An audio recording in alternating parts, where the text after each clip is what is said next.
stuff that you're going to be. Nice. Okay, so now we're live. Yeah. I'm going to. Thank you. Yeah.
MTA trainings there too.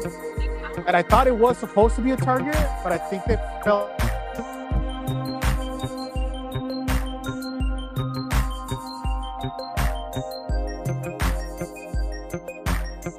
Something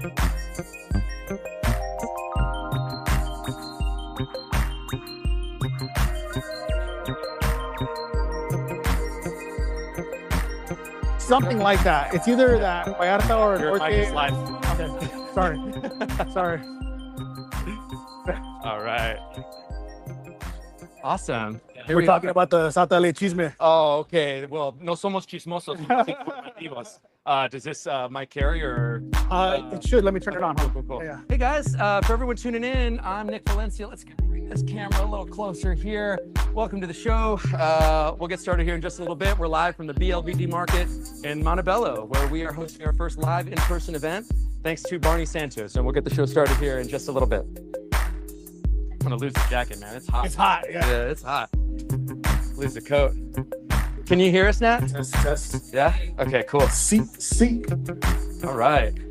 Hey, everybody, welcome to the show. I'm Nick Valencia, host of Nick Valencia Live, NVN, and this is our first in-person show. For those of you guys who don't know me, I am from Northeast LA. I'm a child of Eagle Rock, and that's like the 90s Eagle Rock, not the whitewash hipster version of what we have out there right now. But I'm a graduate of the University of Successful Chicanos, just like Barney here, and I am one of the top new media platforms in the country, according to the Pew Research Center. And we focus our, thank you, Gustavo. We focus our platform primarily on what's happening here with the President Trump's mass deportation policy, something that Los Angeles knows all so well and all too well. A lot of people have looked at what's happened in Minneapolis and in Minnesota, places like Charlotte, and really have forgotten that the siege of America by ICE happened here in Los Angeles that first week of June. You might notice somebody here next to me. This is the proprietor, restaurateur, one of LA's finest. This is Barney Santos. Give it up for Barney. Thank you so much for having me here, fellow Trojan in the house. Yeah, fight on. Today, fight on. And I love that there's people actually here clapping, that we get to engage and see people. Look, when I approached you about this, I said, I really think that the social currency of today is getting people shoulder to shoulder, face to face, so that we could just look at each other and have fellowship.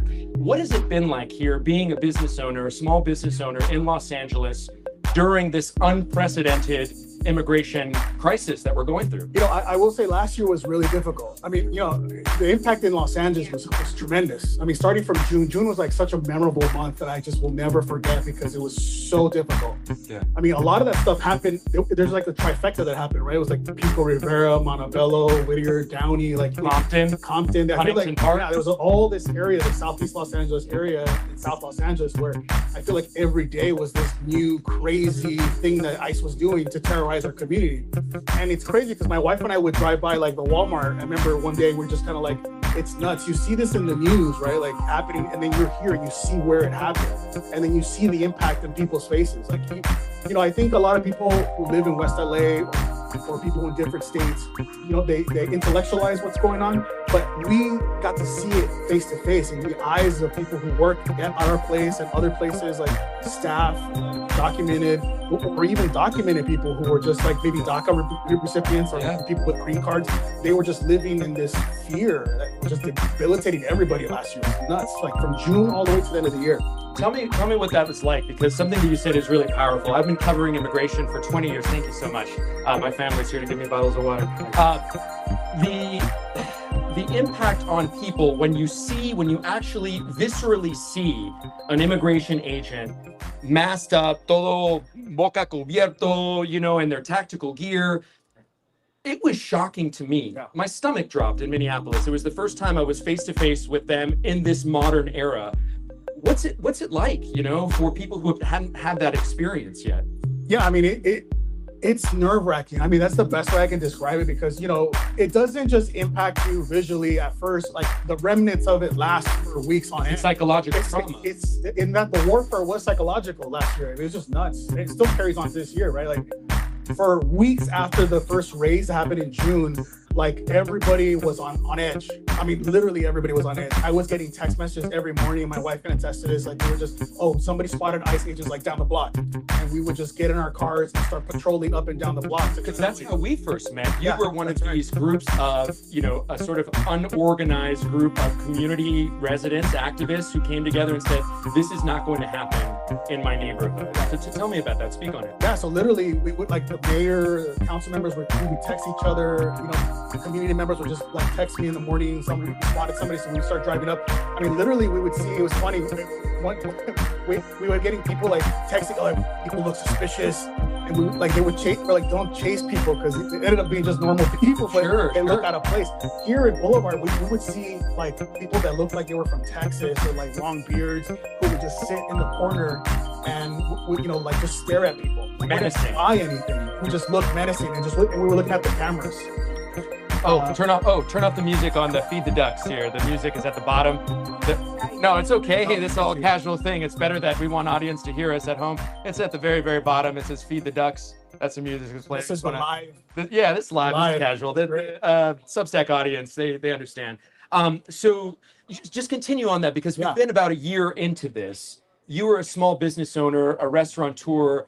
People, I remember a period of time in Los Angeles where you could hear the birds chirping. It was so quiet. People were so terrified of going outside. What's the reality right now on the ground? You know, today it's not as prevalent in the psychological aspect. You know, last year, you know, as everybody knows, in the restaurant industry, the summer months are just peak months. It's where everybody kind of like makes hits their nut for the year, right? For the most part.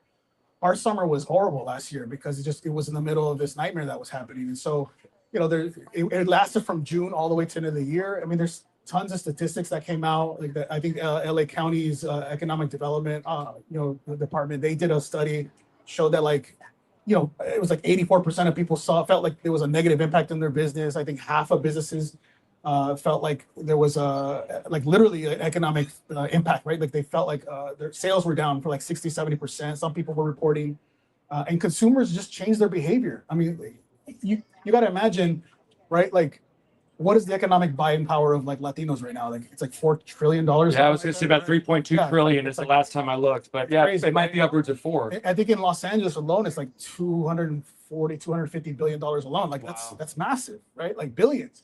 And so when you're talking about this class of people, was working class Americans who are afraid to go outside and spend money, right? Like literally they were saying that, like there's studies that show that, you know, the majority, it was like half of the people literally were saying, I'm afraid to go outside, specifically to restaurants and public spaces, because I'm afraid of being out and getting caught up with all that. Yeah. And people that were even documented, which is nuts. So it's a psychological game that negatively impacts small businesses. I carry my birth certificate around, a copy of it now. I have been since June, and this is not to be dramatic or poetic at all. This is just the reality of what we're faced with. You know, it's nuestro color de piel. It's how we move. It's our communities that are being persecuted, and it's not just the ripple effects. The ripple effects are happening beyond the Latino community. Yeah, 100%. That's what I noticed when I was in Minneapolis. I went into the classroom of Liam Conejo Ramos. I was able to go get invited into the Valley View Elementary School, and his locker was empty,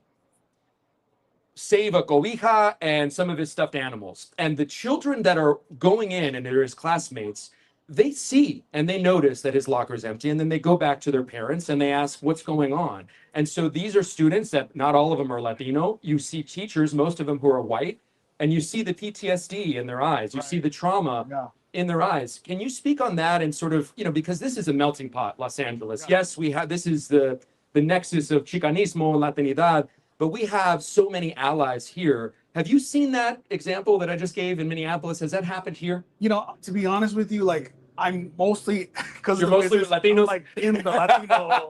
You know what I mean? Like I'm embedded in this community, and so like my interaction has always been with like our people, and staring at them face to face and seeing the pain in their eyes. Right? Like literally, we have staff that was afraid to come in, so we would pay them like, "Don't worry, we'll pay you for the day. Don't come in because we don't want you to feel unsafe." We had some people that we knew that were business owners that were just like literally hiding in their house, like literally for weeks on end. They were getting DoorDash and Uber Eats delivered to their house because they just didn't want to go outside. And these are business owners. They actually pay taxes, like they pay federal taxes, state taxes, labor taxes. They employ people, and like they're hiding from the government. What about the business owners that are conveniently apolitical when it comes to hiring undocumented labor? Or you have to think, that's my thing here, is that if it was really about law and order, then we'd see these businesses that employ undocumented labor, we'd see them suffer consequences as well, but somehow they never do. And what I'm seeing a lot more now is business owners who are potentially Republican, conservative, they have a lot of money. How are you seeing them react to this? Because they may support these policies. You know, interestingly enough, I have friends that are like right wing or more on the conservative side. You know, these Latinos for Trump type individuals that, you know, I love them. But, you know, we obviously We all have a disagree. crazy right? And so, or friend.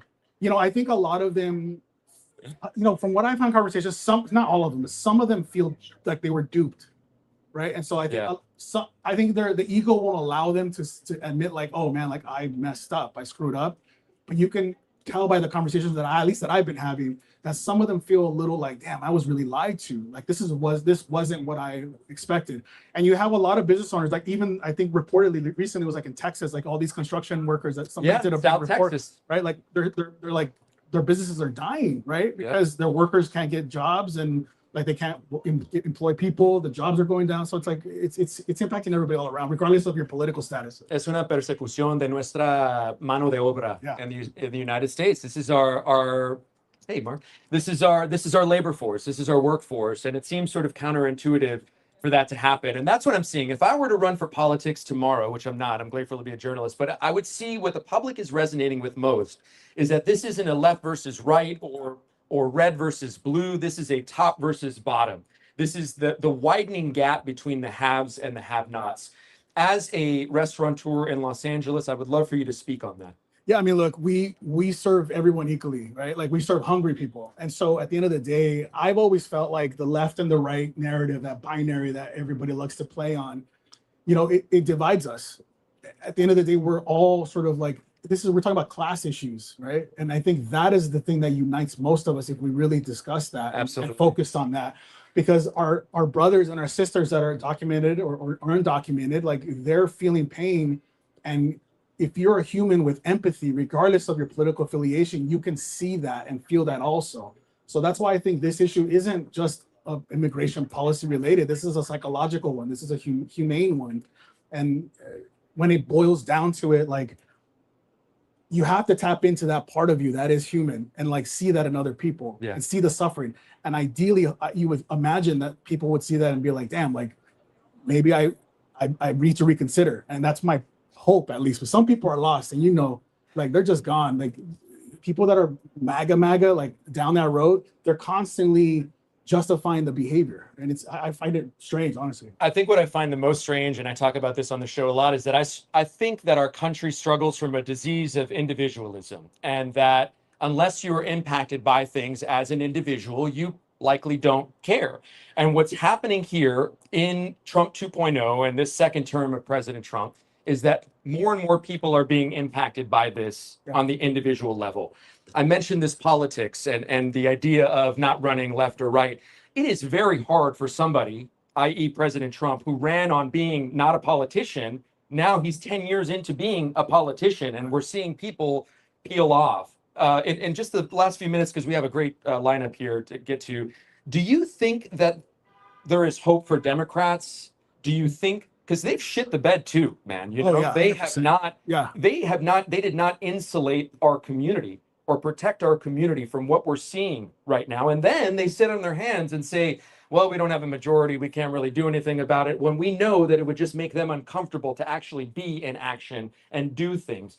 Do you see any merit to the enthusiasm that the left or Democrats have in maybe changing the tide here in what we're seeing? I've been seeing that more and more. Yeah, you know, I think I have more hope. I've been hopeful for the Democratic Party. I mean, sometimes I see things and I'm just like, oh God, right? They're slipping back into their old ways, because you would think that it's staring you in the face. Like, focus on the things that matter, pragmatic things, right? Like, what was Bill Clinton's slogan? It's the economy, right? So like at the end of the day, people just want to live an affordable life. And it doesn't really matter if you're left or right. You want to be able to put your kids in childcare, make them go to good school. You want to own your own house. Like, that stuff is slipping away. I think recently I read a study that like American pride has slipped down 20 points, right? So people they're not prideful about being an American, for one. And then the same thing, like it was like 25-point slippage about people believing in the American dream. So if you don't think it's good to be American, and you don't even think there's hope to have an American dream, what does that mean for our future.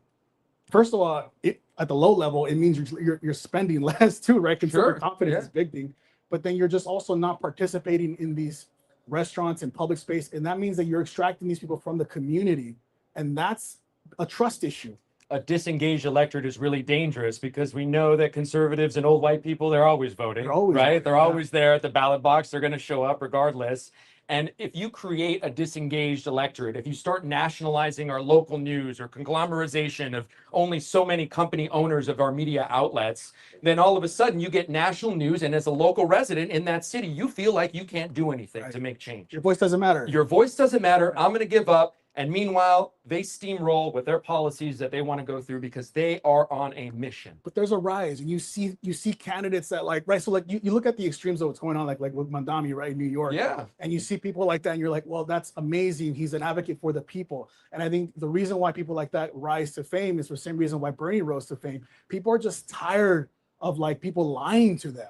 Politicians are lying all the time, and they're really just backing like corporate interests and these people that are really just taking care of them. And so when you see the emergence of this like politician or people that are younger and have a little more of a vibrant energy that are talking about like, no, forget about that stuff. Let's talk about working class Americans and getting back to the basics of what made this country great. Like people, like strong jobs, strong economies, strong education. Like it's not that difficult. It's not. If you just stop pulling people apart. And so, yeah. We're going to get into the nitty gritty here with our next guest, Cynthia Santiago. But before we let you go, Barney, and if you're just joining us here on the live stream, I'm Nick Valencia, host of Nick Valencia Live, and we are reporting live here, streaming live across all social media platforms. Nick Valencia News, first in-person event here at the BLVD Market in Montebello. We're going to be here till a little after 9 o'clock. Yeah. Just vibing out. This is Barney Santos, the owner and proprietor, a restaurateur in LA. Thank you so much, Barney, for anything I haven't asked you that you think is important to know or anything that you'd like to speak on. Now's your chance. We're open 6 days a week, Tuesday to Sunday. If you want to come to Boulevard Market, we are a community hub. We care. That is our number one value system, community first. If you want to be a part of the community, you want to eat some good food, you want to vibe out, please get the margarita. Roll down and get the margarita. And get the margarita. That's Gustavo. Awesome, bro. Thank you so much, man. Yeah. Appreciate you. That's Barney Santos. Fight on, brother. Fight University of Successful Chicanos. I paid my own way through school. We are going to go to our next guest now. Our next guest here is somebody that has been all over the broadcast. Are we good? Yeah, okay. Has been over our local news stations, has been all over likely your social media if you're in Los Angeles. And it's Cynthia Santiago. Thank you so much, Cynthia. Yeah. Cynthia Santiago, for those of you guys who don't know, is a very involved immigration attorney here. She has represented a lot of community organizers, people who have been directly impacted by what is going on in President Trump's mass deportation policy. Thank you so much for joining us here. I really appreciate it. I've represented also a lot of undocumented folks that we've gotten out of Adelanto and other detention centers. And I want to start there since you brought up the detention centers, because it is so evident to me that I think sometimes the language is too strong to call them concentration camps. I understand why people do. What have you heard some of these primary stories from people that you represent in there and just how terrible it is? The conditions in Adelanto, for example, water that is either very scathing hot when it comes to their bodies, when they're taking a shower, water they're unable to drink. There's conditions of a lot of people, mass amount of people getting sick. And sadly, a lot of people make multiple requests for attention from the medical department, which we also have learned that they've cut off a lot of contracts with the different medical contractors that they had. And they're basically operating a prison with thousands of people with the scale of like a school nurse. They don't have enough medical teams to address these issues. And so after multiple requests, people are collapsing. They'll call the ambulance. I've been there multiple occasions where ambulance is outside treating somebody. And then unfortunately in Adelanto, there's also this agreement that they have with the local hospital. So they will literally take a person from the detention center, black them out of their list, saying that they can't tell family or their attorney where they've taken them. They take them to this local hospital, have them shackled to a hospital bed by their hand and their legs, and they have this whole unit for folks that are detained in there. So the conditions are just horrible. They know that they're leading to a mass amount of people dying, and this is where we're at. And I know there's some people that listen to that and they celebrate and they say, well, look, hey, if they didn't want to be treated like that, they shouldn't have come here illegally, right? I know that there's some people, as much as I hear that, and people here hear that, and they say, where's the humanity? Where's your morality? People support that. And I often hit them at a place that they understand, and that's waste. Where are all the don't tread on me folks? Where are all the government waste folks? Where are all the people who are upset about wasted taxpayer money like it costs $27,000 to $35,000 every month is what these private prison companies get, like Geo Group and Core Civic. That's $900 to $1,100 per bed per person to keep them in these beds. That's incentivizing them to keep them in these beds. That's so much government waste. Do you think that resonates with people?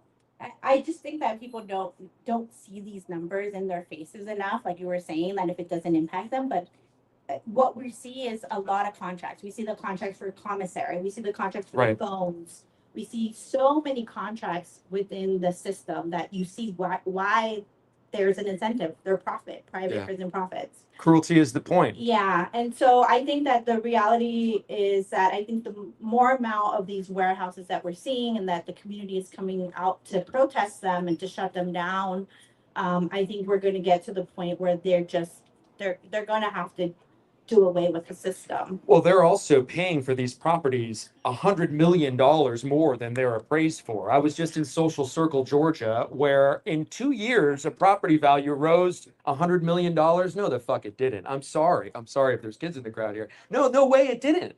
And that should piss off people that, okay, the government is buying these warehouses for tens of millions of dollars over what they're being appraised for. Where is that money going? More specifically, you represent somebody that died in custody. Can you tell us about the story and the circumstances? I can't give too many details about that, but there was multiple requests for medical attention that were ignored, and they just got to the point where this person was taken to the hospital and died shortly after. And what is happening with Adelanto, for example, is for months we've been making this alarm cry for help because of the conditions.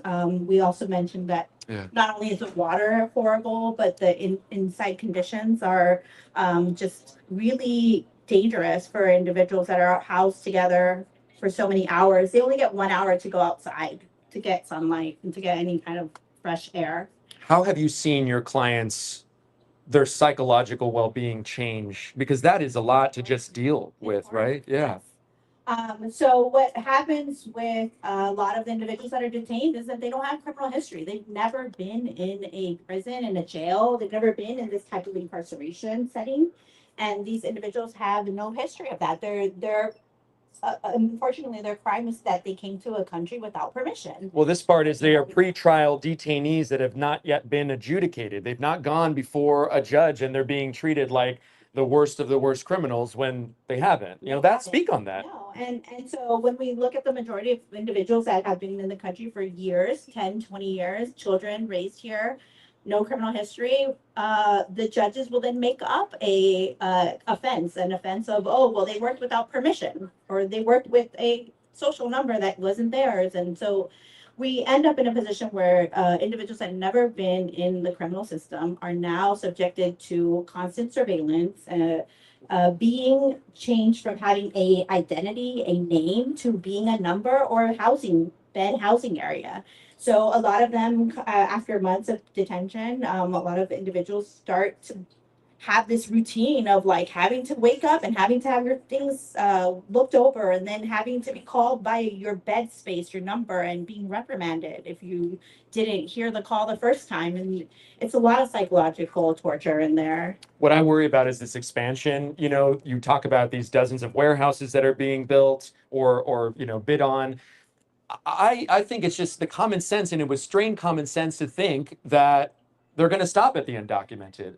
You don't think that they're going to go towards the undesirable American next based off how much money I said that's being lost if you don't have those beds filled? And we're seeing that. We're seeing this wide net being cast, that it's impacting not just undocumented immigrants, there was a point where our former DHS secretary said every single one of us is going to have to prepare to prove that we're an American citizen. Do you think people are really okay with that? Yeah, no, I mean, we're in a dangerous position because even legal permanent residents they've always been in a position where they can get their green card revoked, but it was a policy that wasn't really looked at for many years. And so now that's a big headline is Yeah. people coming back to the US and then they're green card holders for 20 years and now they're being placed into a removal proceeding and being incarcerated. But the same thing is going to happen with naturalized citizens, individuals that obtained their citizenship and maybe made a mistake or said something incorrectly in their applications. They can go back to that and try to denaturalize them. So we are in a very dangerous position. We've had a number of citizens arrested as well. And my whole take though is that I don't walk around with a birth certificate or a passport. I need them to prove why they're detaining me because we still have a constitution that still lives. That part. Yeah. Amen. Amen. What's the advice that yeah, I'll clap for that. Hell yeah. What advice would you give to somebody who's watching this, who may be in the crowd? I mean, there's so many people here who have been impacted directly by it, and maybe not yet, but they anticipate that they will. What do you tell people who are coming to you for guidance? I just really urge the community that does have the privilege and the status to join a local response network. It doesn't have to be patrolling. You could literally just go and drop off food for a family that's been impacted. You can be an advocate for putting money on a commissary account. You can be a person that drives a family up to see their loved one. Yeah. We have just so many. I shout out to Liz who's here from San Benitos. And so I've been working on the ground with a lot of folks that will take different roles in our community because this is what it's about. It's about Yeah. community coming together and fighting for those that right now are in a vulnerable position. And I would say that it's just important to be helpful to those that are going through this process. A lot of people don't understand that once a person is bonded out or released, that person cannot work until they have a work permit. If they work without a work permit, they're going to get violated and put back into the detention center. A lot of these bonds are from the amount of $10,000 to $25,000. They used to be between $1,500 to $7,000, and now they're exploded in this, seas of the government just trying to make more money. It's just inflation, right? Yes, Yeah. yes. And then just having a loved one come back into the community. Unfortunately, also those that are still detained, there's this great increase of amount of people that sign a voluntary deportation because they just have no one to assist them in the process. Great. Talk to us about the groups, the community organizations that you work with, VC Defensa, Siempre Unidos. There are people out there that want to be a part of recording, what's going on, the activity. I know that it seems as though nationally these sort of incidents have died down a little bit. Tom Homan has taken over. There's been less of an aggressive posturing, it seems, by these agents. Or has there been? No, they're doing it behind closed doors. They're just doing it Yeah. behind closed doors. Yeah. It is not the reality of what we see. The detention centers are still at capacity. They're still trying to fill California City, which was a prior California prison that shut down and then was bought by a private prison, Core Civic. And so they're still trying to fill them up, and do that express where people get deported, they fill it the next bed space. But what happens is right now we're seeing the trend of picking up people at a courthouse, at criminal courthouse. We saw a lot of that at 26 Federal Plaza in New York, where people were just literally being taken from their court cases. Yes, I was out there a couple of times, and it's a very emotionally heavy place to be. We literally had to sandwich a woman who was there by herself, pro se, representing herself because her attorney did not show up to the hearing, and we just guided her through how to get through that hearing. But sandwiching her through a crowd of masked individuals is the scariest thing I've ever probably gone through. And so just because we didn't know if she was going to be on their list to be taken and snatched away and what would happen, but thankfully she made it out, and a number of other folks did that day. But what we're seeing is ISAP, a lot of individuals that previously are waiting for their next court date, filing the papers like they should be, and following the court process, and they're taken from those appointments, and they're taken in a way where they're given some fake violation. You violated your terms of your ISAP, and then they're just, They're criminals now. Talk to me about. and kids getting sent to Delhi with their family. Oh, I mean, we haven't gotten to the kids Yeah. yet. I mean, I think protecting the most vulnerable starts at the kids, and there's a reason why the Trump administration is going after kids. There's a visceral impact. I want us to talk about this whole idea that just why don't we just do it the right way? Why don't you just do it the right way? You hear that all the time, and you're smirking because you know. I mean, I'll tell you an anecdote and a story of somebody right now currently in the Baker Correctional Center in Florida, right? Their clips just went viral. They're getting torn up underwear, soiled underwear. They're brushing their teeth with their fingers. She came into the country under a policy that was alive during the Biden administration, that the Trump administration does not acknowledge. Therefore, her humanitarian visa is null and void, even though she did it the right way. And right now, she's currently in custody, and her husband, they've been married less than a year. This is the best part of marriage, the honeymoon. They should be celebrating this. And instead, he's planning on deporting with her or leaving with her as she deports. There are people in custody that I know that have asked for voluntary deportation. They don't get out because people continue the clock. The meter keeps running. Tell me about anecdotes or stories and why doing it the right way isn't just so simple and easy. Yeah, I will give you this one about the visa bulletin. So in order for someone to legalize their loved one, for example, I'm a US citizen and my brother was born in Mexico and I want him to legalize his status, the wait time for a Mexican petition is about 27 years. 27 years to be. Did you guys know that? Called. I didn't know that. I thought 10 years was a long time. No, so there's, or we can even make this even more like a US citizen is married to someone who doesn't have status. If that person came in on a visa, usually the processing time is 9 months and they get their papers in 9 months. But if the person did not come in with a visa, because visas are very hard to be obtained in the embassies abroad, you have to show a lot of things to get that. But the problem is that once a person comes in, then they're subjected to a petition, a waiver, and then going back to their home country. That's a 6-year process. So our immigration system has not been worked on for 25 plus years. Meanwhile, we have that. This is why we have this problem. Meanwhile, they can come here and there's 6 years that they wait. They get a tax ID and they can pay taxes, and the company can get cheap ass labor on an e-verify process that we know doesn't work, and those companies never suffer the consequences because they say, we didn't know the paperwork, we had that, they gave us the wrong, and they blame the immigrant or they blame the individual who is literally contributing. I interviewed somebody in Utah, in Salt Lake City. She paid $50,000 in taxes last year. I went there to go interview her because first they took her son.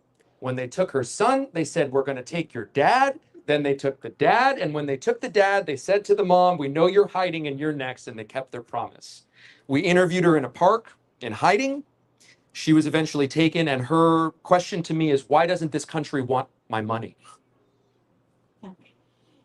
This country doesn't want brown people. That's what it seems like. People of color, people of a certain shade, people from south of the border, people. It's a very disturbing process because we don't have to prove why we should be like.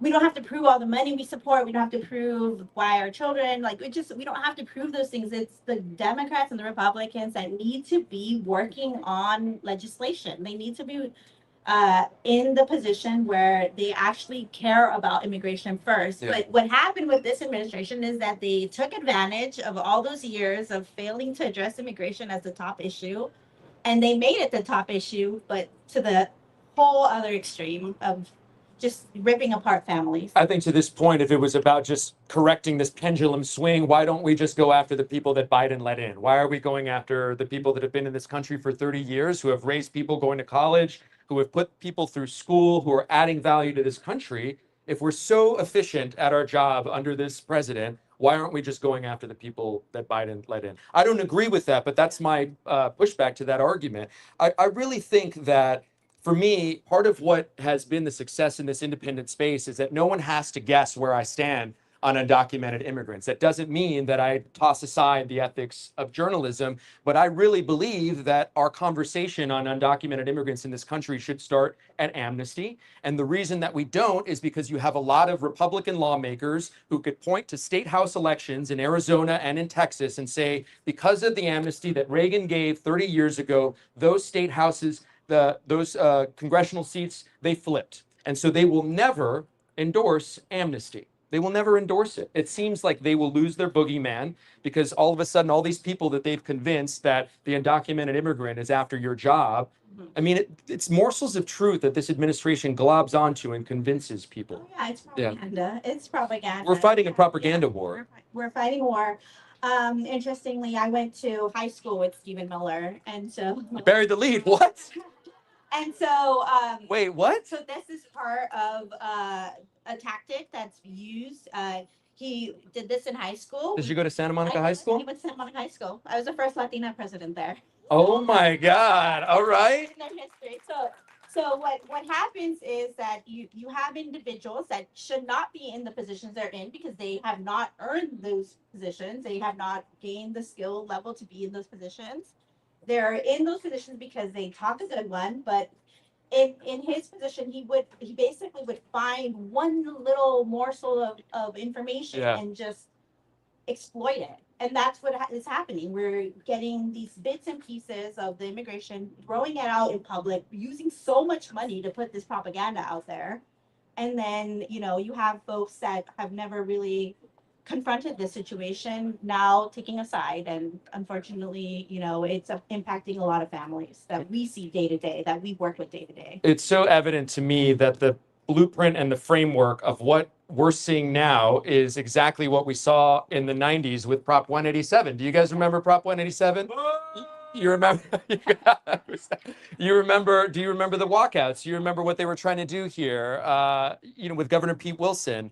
It seems like that's just the blueprint that Stephen Miller is applying to the White House. Yes. Yeah. Exactly. Do you have any other stories? I mean, I'm like fascinated by this. You just dropped this nugget as we're wrapping up the interview here and getting on to Gustavo. I was involved in MECHA. I was involved in. Oh, I'm sure he loved you then, huh? Organizations. And so I would bring wonderful Chicano activists on campus, African-American political leaders. And so we were a campus that celebrated diversity. And it was just something that he hated. He hated, and he would try to insert different conservative voices into our campus, but he got booed off of stage, so that how our community felt about these kinds of things. I feel like a guy like that, though, just loves like the attention. And so even like if somebody's booing him, they're like booing him, right? And I don't know, maybe I'm wrong.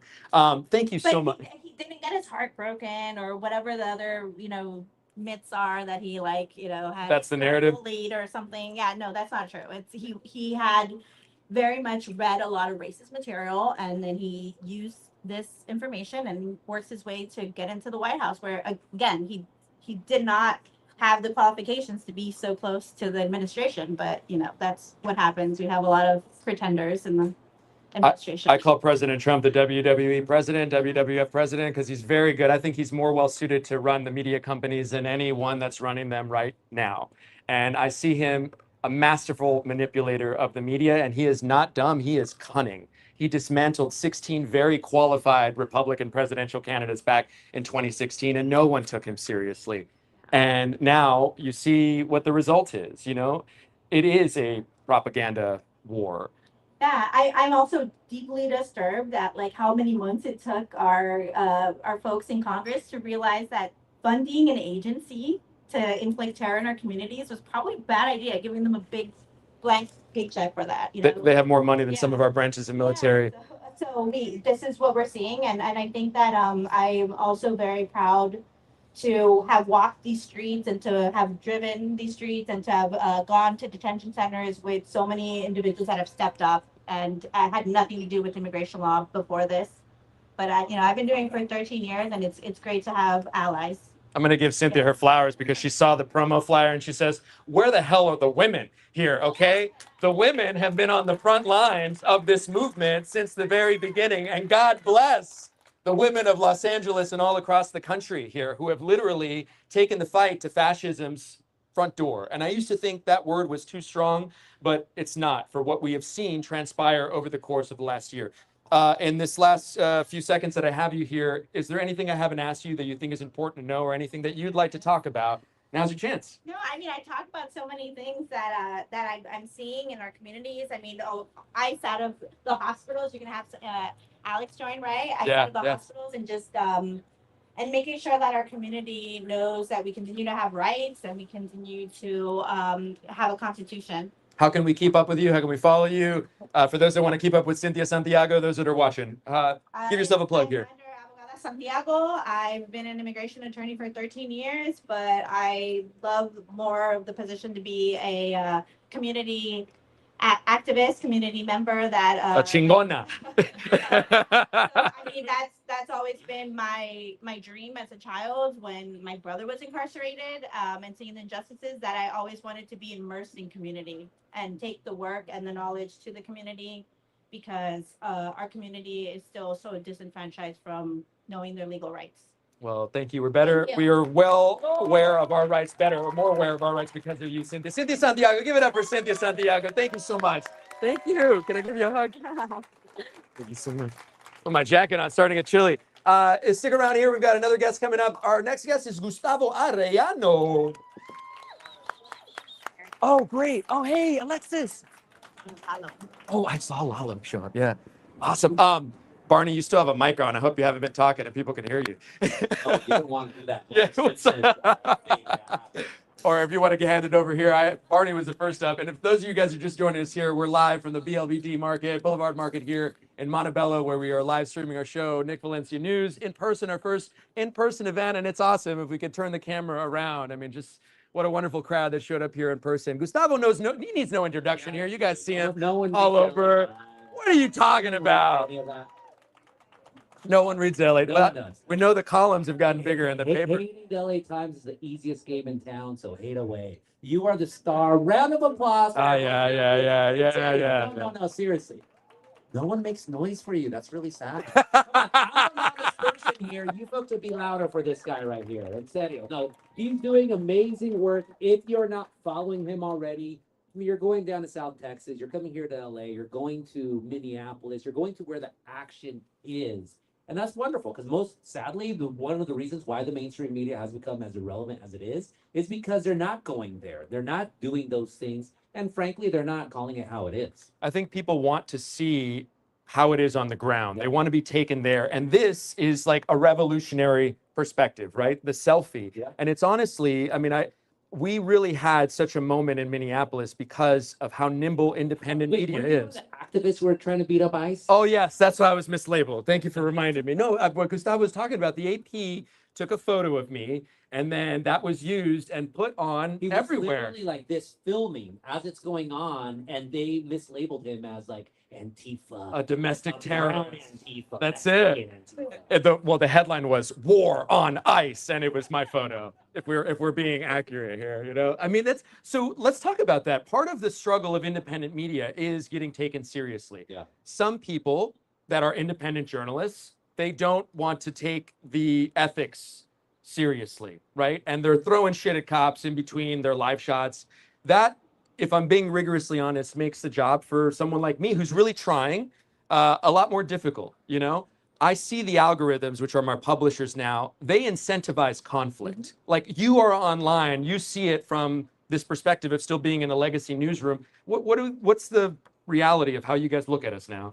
At just the independent folks? Yeah. Look, you folks are doing amazing work. You, again, I'm seriously, from the ground, flying around the country. I love I think it was post yesterday. Hey, by the way, ISIS is my airport. Like, just happy with his big, huge smile going, here's tyranny, and I have to catch my 5 a.m. flight back to home. It's like, so you're showing that stuff. And people, what I've seen always, it's not just the legacy media, it's just not now. It's always been the case that people want to see what's going on. They want on the ground reporting. They want to see themselves being reported on as voices, as sources, as activists, as all of that.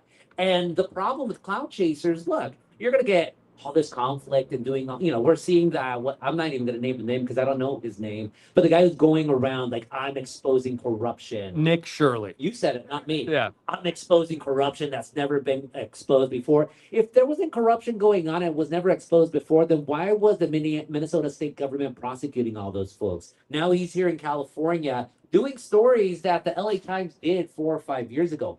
They will have their moment and they will collapse, but I always, still to this day, you could call me foolish, but quality work stays. You know this, Yeah. having been a reporter as long as you have, like stories, people come up to you and say, you did a story 15 years ago. El Chapo. Yeah, well, not a chapel, other more substantial stuff, but people remember that, and that just shows that you're doing the work that needs to be done. And now you are your own boss. That's an amazing thing. That's also a terrifying thing, but it's your thing, and you're able to do it.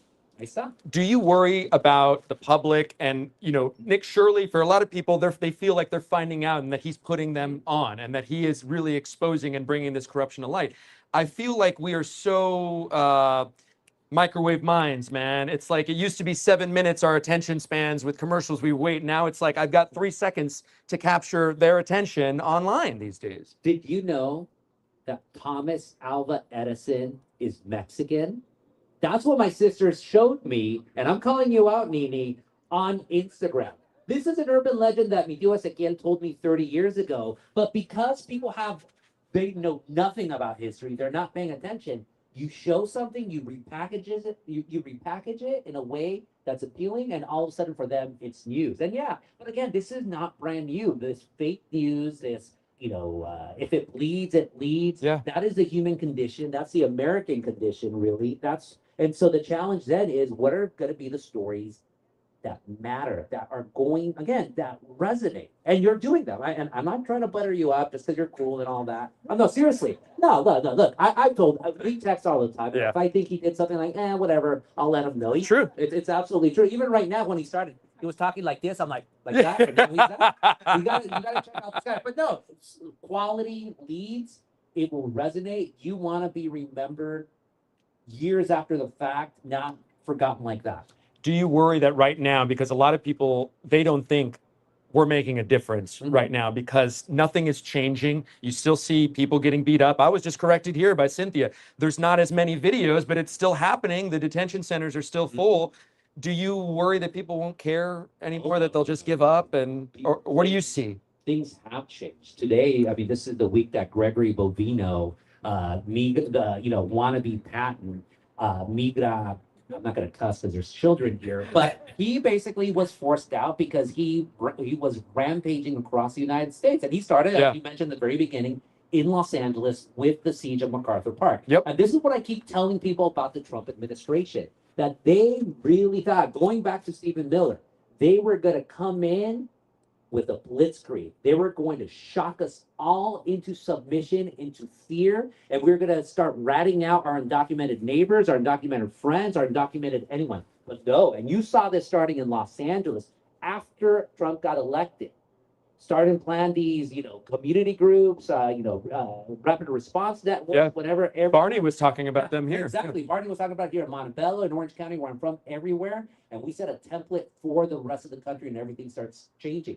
That's why the Trump administration is flat out telling their Republican lackeys, don't say mass deportation anymore because people don't like that. Don't be so crazy. It's continuing. I'm not saying it has slowed down at all. That's the thing. Activists, no, it has not slowed down at all. But it's those perceptions. Things are changing. So when they start to control the narrative like that, we know that it's just months around the corner from an election, right? It's like, hey, let's quiet down about what we're doing so that doesn't hurt us.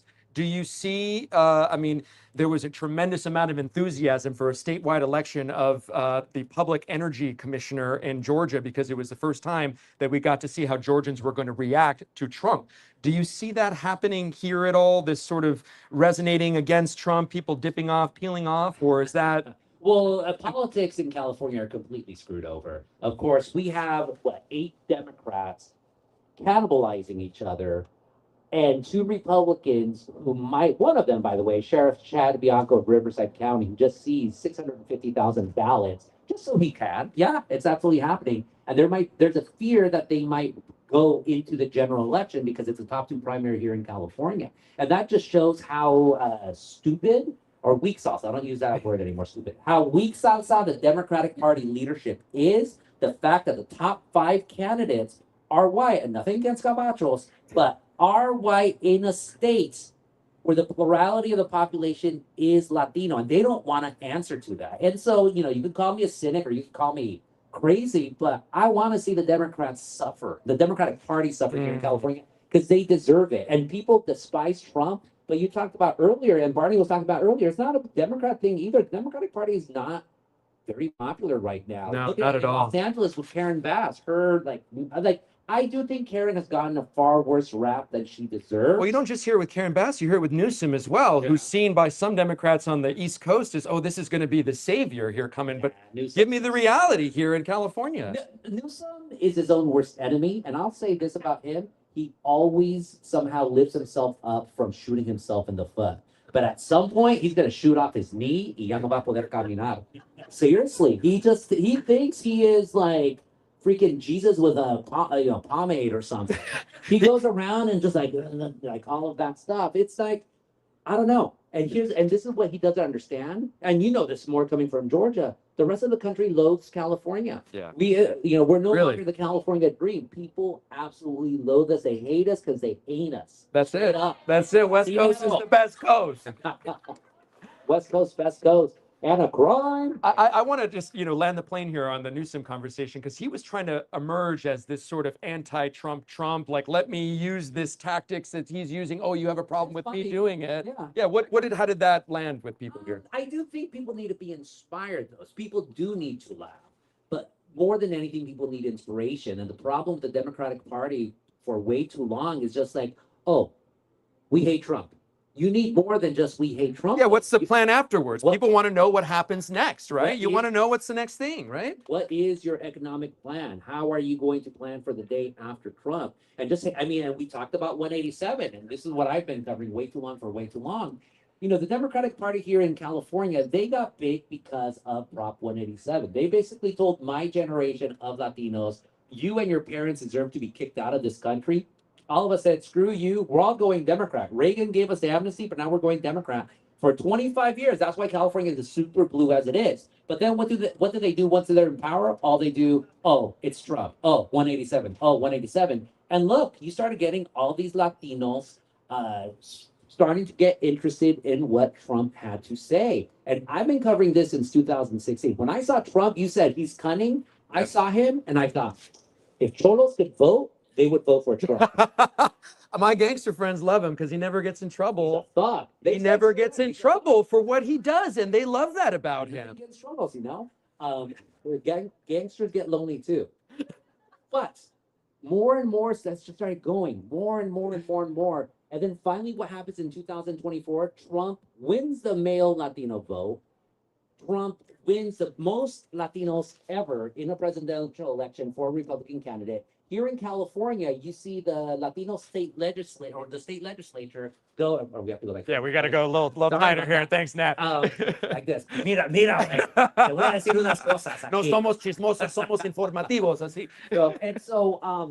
You went. The state legislature went from 4 Latino Republicans to 9. From Northern California out to the Coachella Valley, Orange County, Santa Clarita, all of that. And people want to dismiss them as vendidos. No, they are part of our community. They want to dismiss us as crazy cousins. I don't know. When you hear them saying, I'm paying too much in taxes, California wants to ban the combustible engine, which is true. California wants to ban chroming, which is already going to happen. All these things that fall on the working class, which nowadays happens to be Latino in California. Yeah, you're going to have people. You're going to have people want to pay attention to the Republican Party. Then I'll cut this. I know I've been going for a little bit.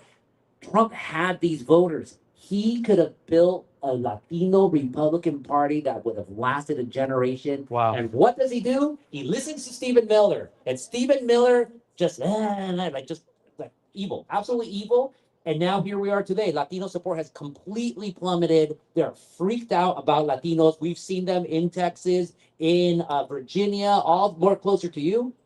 la regaron. They messed it up. I'm on my way to South Texas in a couple of days to go interview Bobby Polito. Yeah. And if you guys don't know what's going on in South Texas, the Democrats see this potentially as a microcosm for what's going on. You're seeing a lot of that Rio Grande Valley. It's not going to happen. I don't believe it's going to happen either. In the Rio Grande Valley, there are a lot of conservative Latinos. They see Bobby Polito, this Tejano star, with Desvelado running through the quinceañeras in the 90s, and they say, okay, here's a guy, he may live in Mexico the majority of the time, but he doesn't have health care because it's too expensive. And he reminds me of me because he's not a politician and he wears a cowboy hat like me. And, oh, remember Desvelado? And so that's the message that I'm getting from Trump voters. And now the Republicans are messing it up because is the incumbent Monica Garcia? Is that her? Well, it was a redistrict. Yeah, It's yeah, a new, but Monica de la Cruz is the Republican. Yes, basically, it's a conservative area. It's hers, they thought, to lose. Yeah, and so she tries to make fun of Bobby, saying like he should stick to Quinceañeras. Quinceañeras. Like if that's somehow an insult. So what does Bobby do? Yeah, who wants me to go to their quinceañera? Let's talk. And thousands of responses. So that's a party that's running scared, and that's why Trump is flailing by sadly flinging bombs at Iran and invading Venezuela and doing all that other stuff. We talked the last time we talked, we had just gone into Venezuela. We don't hear about what's going on in Venezuela right now. Have you heard any updates or anything since your column that you wrote about Marco Rubio? Basically, this was his dream, right? No, I called him the biggest sellout of Latinos ever. That's what I called him. And he is. No, look, because they are trying to make Venezuela into a vassal state of oil. And Delcy Rodriguez, she's the one in charge right now. I do not know too much about her, but it seems like she's the type of person that she just wants to stay in power for her own sake instead of actually caring about her people.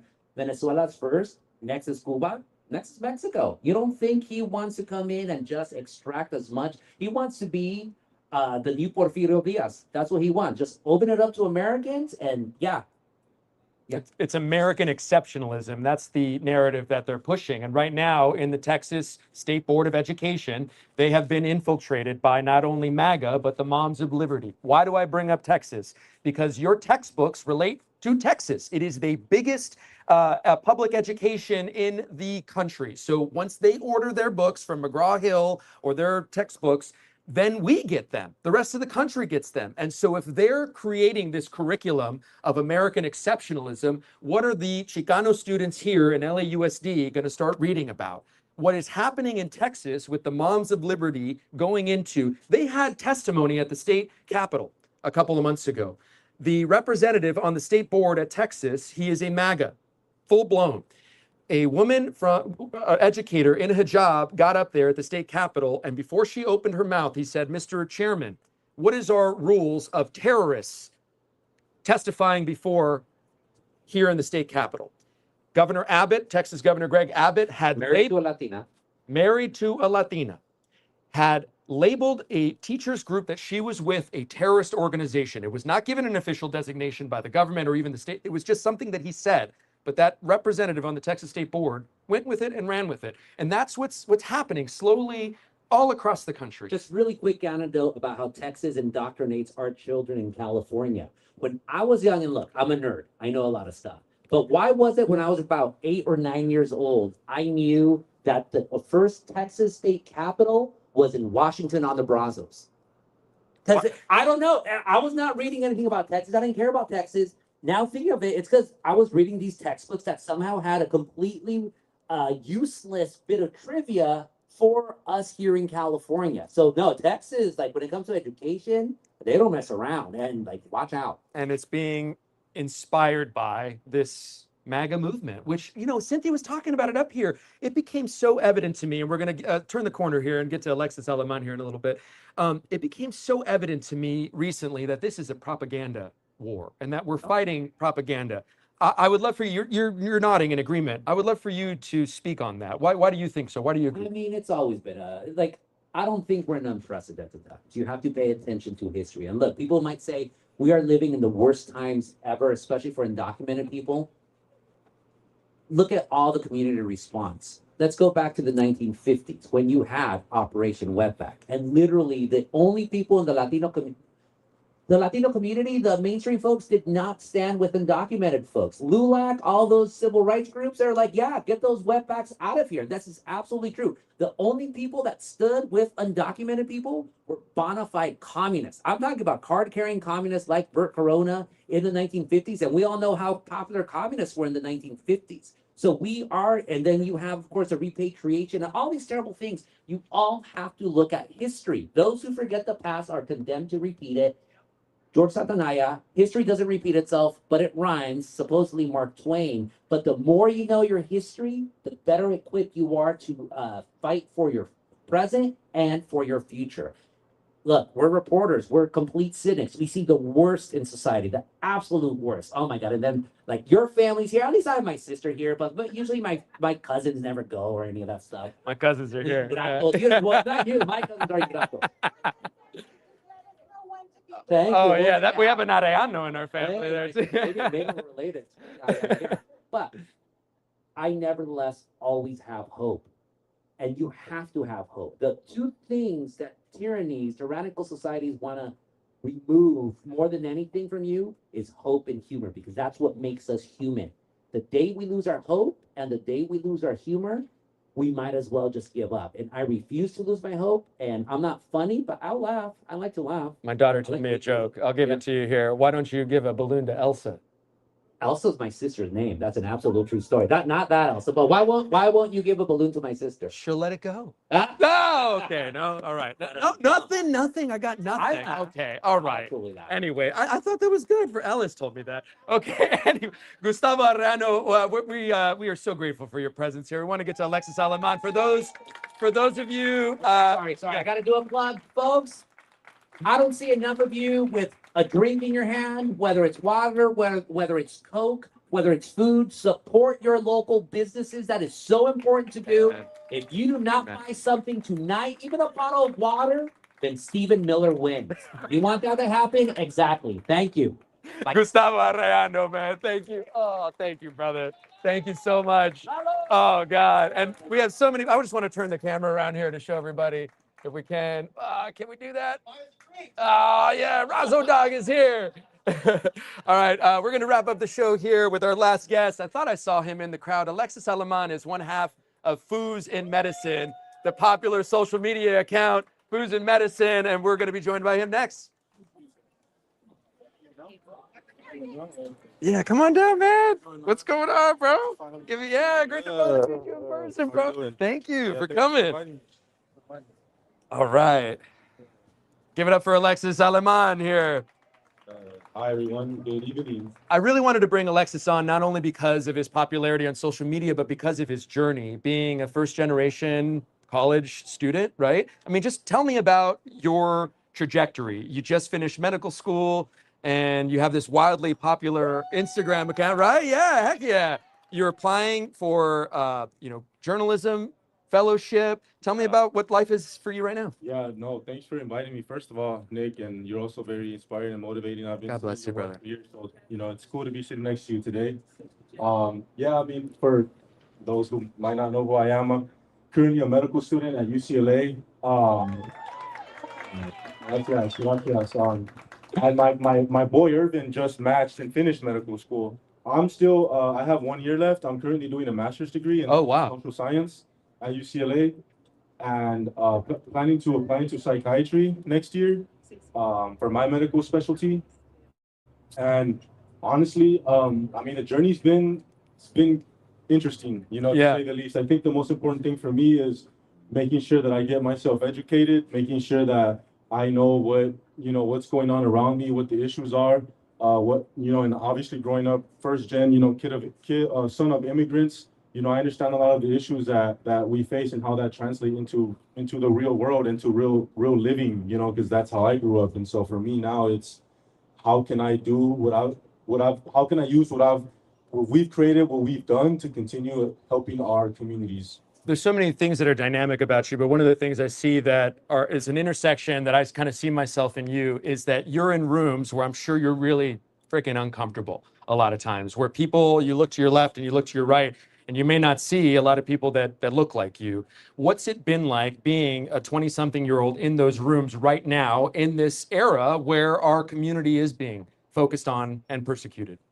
Yeah, well, it's challenging, and that's sort of been my career since the beginning, and it's more of a unconventional path for first-gen students. We face a lot of different obstacles and challenges, and students that might have like studied for standardized exams since elementary school. I literally didn't even study for the SAT because I didn't understand the importance of an exam like that at that point. And so Your parents didn't go to college. How would you know? Same with my parents. I had no idea. exactly. So exactly, all of us like first gen, second gen people, students understand, a lot of these struggles, and for me, going into these spaces, I understand that, and so for me, it's more so realizing that I've gone through a lot of challenges and obstacles to get into those rooms, and there's nothing that I can't understand or comprehend that with other people in the room. And so, if anything, for me, the fact that I'm in that room with everything that I've gone through makes me feel special, and it makes me feel like I belong. The frontline workers, the public health professionals, they have had to face these federal immigration agents. Have you thought about that? If this continues on, we've got another 3 years of the Trump presidency, you're probably going to be working in a residency, right? You'll probably be matched by the time. Yes. You may have to deal with this. Is that talked about in medical school right now? We see it reflected on like The Pit on HBO, right? ICE in hospitals, is that talked about?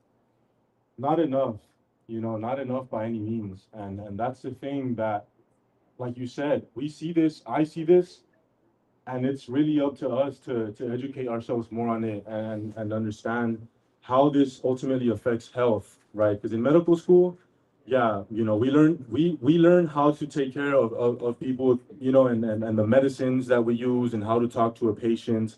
And it's do no harm. And in some cases, we're not seeing that right now. But we never talk about, like real world issues happening in the moment and how that applies to our job. Matter of fact, like even health insurance stuff, and like we don't learn these sort of things in medical school. We just learn how to diagnose a patient, how to, check for what's wrong with them, and that's kind of it. And so we're left with a lot of questions of how even health insurance works and how politics and people, making certain decisions affect our job ultimately. Sure. I mean, you may have to be confronted with this if you are in a hospital. We hope you don't, but it happened here at the UCLA Ronald Reagan Medical Center, right? A clip went viral. I reposted it on social media very early on, and we thought this was going to be the situation all across the country. We're seeing these agents in sensitive locations. Another reason why I wanted to have you on here is I know that you have had some direct impacts to this. Can you just talk about what it's like being 20-something years old, a Latino in Los Angeles, living in LA right now? Well, it feels amazing. I'm blessed. I thank my mom all the time. I'm like, Mom, thank you for coming to LA. Of all the places you could have gone. Thank you so much for coming to LA because I love being from LA. I love being in Latino. Amen, man. Amen. Give it up for that, man. From South Central, everything, and just LA is beautiful. So, one, I'm happy. I'm excited. But more than anything, it makes me really realize the position that I'm in. Where I'm at, the opportunities that I really have. With the position that I put myself in, I've been super blessed to be in school in LA all of my life. Yeah. Really understand LA. I got a full ride scholarship to UCLA, so I stayed in LA. Amazing. And I'm just like really trying to use my knowledge as a kid who grew up in South Central in the inner city and is in these spaces, with people that are very educated and, with whose parents are doctors, whose parents are lawyers. And, for me, I see that as an opportunity for me to learn as much as I can, so that way I can not only use this for myself, but how can I use this to help my community and bring everyone and other Latinos up with me. You're that what an answer, right? Tell why this guy's got 200,000 followers or more. 300,000. Thank you, Beto. One of the things that I've noticed in my travels across the country is that younger, especially high school students, they really are sort of drawn towards President Trump. They find him funny. I was in the Central Valley in Delano, And I remember talking to football players who were picking grapes in the morning, playing football in the afternoon. I asked them what they thought of President Trump, and the response was, he's funny. But this is the guy who's leading the free world, right? This is not a comedian. What are the conversations like on college campuses right now? We know that they are, the more educated that you are, I think, the more that you read, the more progressive that you tend to be. But there are still, if we're being rigorously honest, something that is attractive among the youth here, what they see in President Trump. I would love for you to sort of tell me what your experiences have been and what the reality is as you see it. Yeah, well, in terms of college campuses and what the vibes are there, I mean, obviously I can't really speak for, a lot of, other universities besides UCLA, because that's where I'm at. But just being at a UCLA, a big institution, with a diverse student body, people with a lot of different opinions. I've seen the divide that, an opinion on our president and the current administration has. I think that, obviously with media, I don't have to talk about how the way media portrays certain things and, which way certain media channels swing. But I think that's why it's super important for people like you, independent journalists, because a lot of times, for me at least, I don't know certain things. I wouldn't have known certain things if it wasn't for people like you to report on it. Man. Thank you. And that's so super much. important, right? Thank you so much. Yeah, of course. And I see, the work you put in, being out there in the front line, man, risking your life and just, to make sure that we get this information. It's super commendable. It's admirable. And I think that, that's the information right there that we have to know, right? And unfortunately, I think there's a lot of work done to be on general media. Yeah. But that's why it's important for what you're doing. And with the kids that might have commented that, I mean, that's the thing, right? We might have to wonder, like, well, what is it that they saw, and what was it, a podcast episode, was it a TikTok, and Sure. what was the intention behind that, and do they actually really understand and are able to process what what the president is and what they're doing? Like you said, nowadays, Sure. Like social media and media in general have really taken over a lot of everything, right? Like with attention and with what people look at, follow, right? And so it's nowadays media can be very curated, can have like goals that like are very different from when they're intended to be. And it's up to people like us to combat stuff like that. Part of what I'm trying to do is meet the moment where people are. I'm trying to meet people literally, which is why we're broadcasting 9x16, right? I mean, people are here on their phones vertically. You have been so efficient and successful at leading that social media way, not just for your medical student peers, but like just your generation. You are such an effective communicator. How did you, what gave you, I mean, I don't even know where to start. Like, how did you build this? Why do you think you've been so successful? What has been the secret sauce? Man, I wish I could tell you, Nick. We've been asked that a lot, and truthfully, I don't know myself. I don't know the answer to how we were able to create this community. All I know is that, I wanted to create something for someone like me, for younger me. That's who I had in mind. I had younger me in mind growing up in South Central and saying, well, if I freaking put this video out and a picture out with me in a white coat, and I saw that as a kid, that might have inspired me, motivated to do this. So maybe there is a kid out there like that will see me in a white coat, me and Irvin, a video of us at a top tier medical school on a full ride scholarship, and it might motivate them to maybe be a doctor, maybe be a lawyer, whatever, to believe, our goal is to normalize this. We want to normalize the fact that you can take advantage of the opportunities, go to college, go to medical school, go to law school. The thing is that a lot of our youth don't see that. And that's where the issue starts. And for us, we want to put that out. And for me, it was like, I want to see little Alexis see this. I wonder if he would be motivated. And we were able to create a community with this. Yes. You are speaking truth, because I remember being 14 years old at Eagle Rock High School and going to the Chicano Youth Leadership Conference hosted by Sal Castro. Okay? Sal Castro led the 68 walkout here.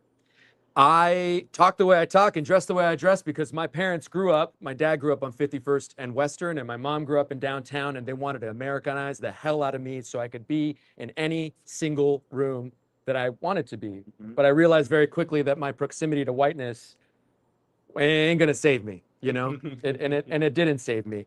I remember being at the Chicano Youth Leadership Conference and meeting for the first time a Latina who went to Yale. And I still remember, man, she was sitting down, crisscross applesauce. This is what we say now, right? Because the other one's too offensive. So she was sitting down, and I remember her saying, I'm at Yale. Yeah. And I thought, oh my God, we can go to Yale? Right. And so I know that there's somebody that's seen you and said, we can be a doctor. Yeah, and that's cool. Thank you.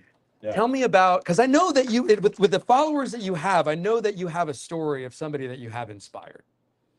Oh, man. Not just one. It's been so many that I can't even like that. That's what this is about. And this is why I continue to do this. You know, this is why I will continue to do this, because I have seen the impact that it has. And at first, so I didn't have any social media through college, and that's probably why I got to med school. That's probably why I had no social media. I was never on Instagram, Facebook, Snapchat, whatever, you know, everything that helped me lock in, I think, you know. And so when I started this with Irvin, who wasn't more familiar with social media, it was scary. It was super scary to say, okay, I'm gonna put myself out there. I'm gonna talk about myself, my story, my upbringing. Like, that feels very scary. I'm putting myself in a vulnerable position to have people just have opinions on us, right? Because that's gonna happen. It's inevitable. Oh my God. It's on the media space, and so now that I've seen that I've had students come up to me and say, I didn't give up because of you guys, or I'm here because of you. Literally, like I'm in dental school, or I'm in med school, I'm wherever because you guys made me believe that I could do it.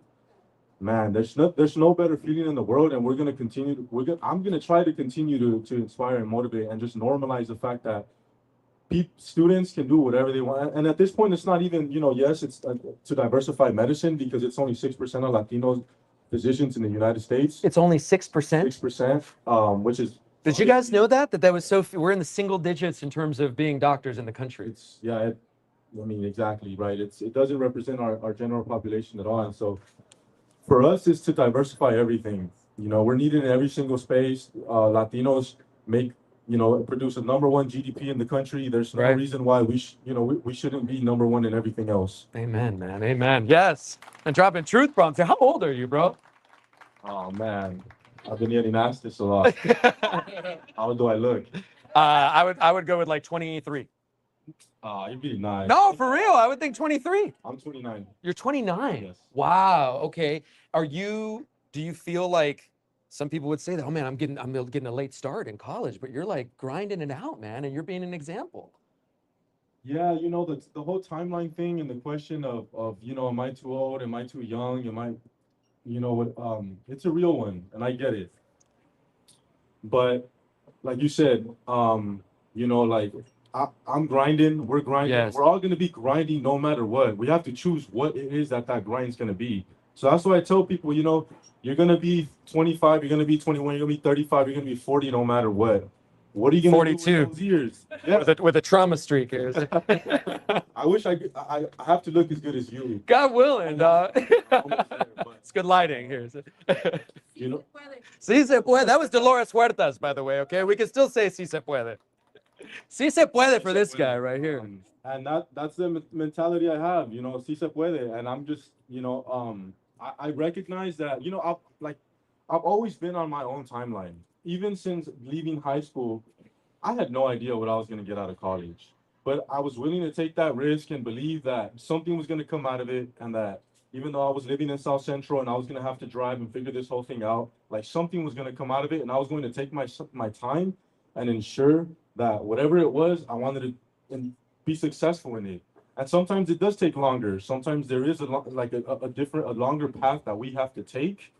But to me, it's just made it that much more beautiful. Like, I love where I'm, I'm 29. I can't believe I'm about to hit 30. That's kind of crazy. But I'm excited. I'm happy. I feel great. I wouldn't want it any other way, where I'm at right now. People need to hear that, because I knew somebody at 28 who thought that their life was over. They thought, why even start? I'm 28 years old. It's such a late. I'm a late bloomer, but this is another gem that you've given us, is that we're all on our own personal journey. We're all on our own, 100%. right?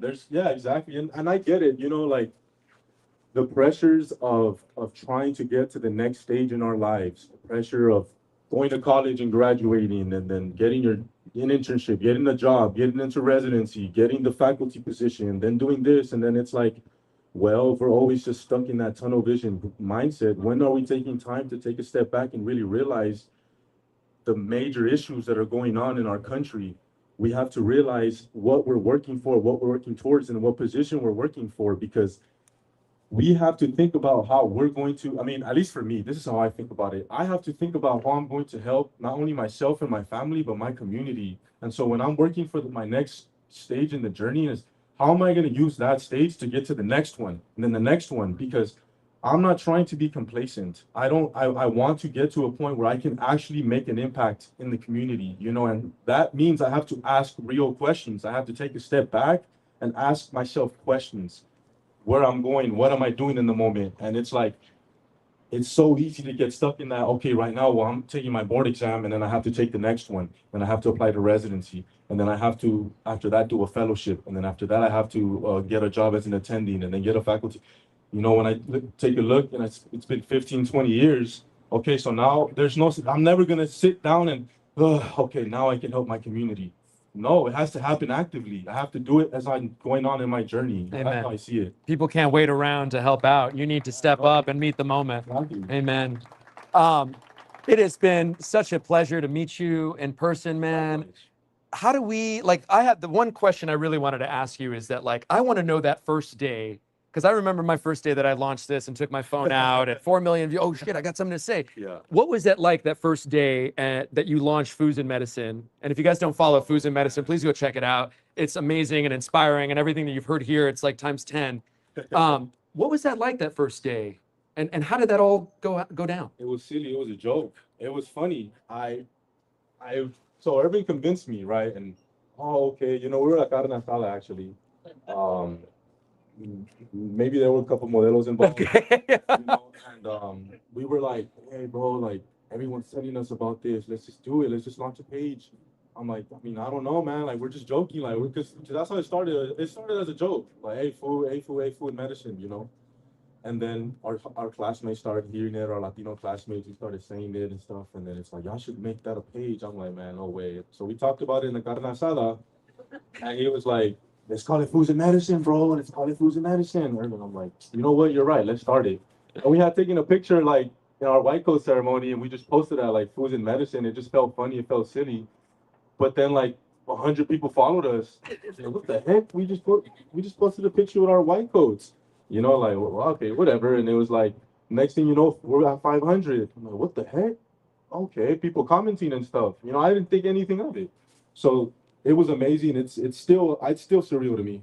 It is so surreal to see also, because it's like you not only have a popular page with numbers, you have an engaged and continuously engaged community. I love our community. Yes. So there's definitely days where I have to just sit there and look at positive comments.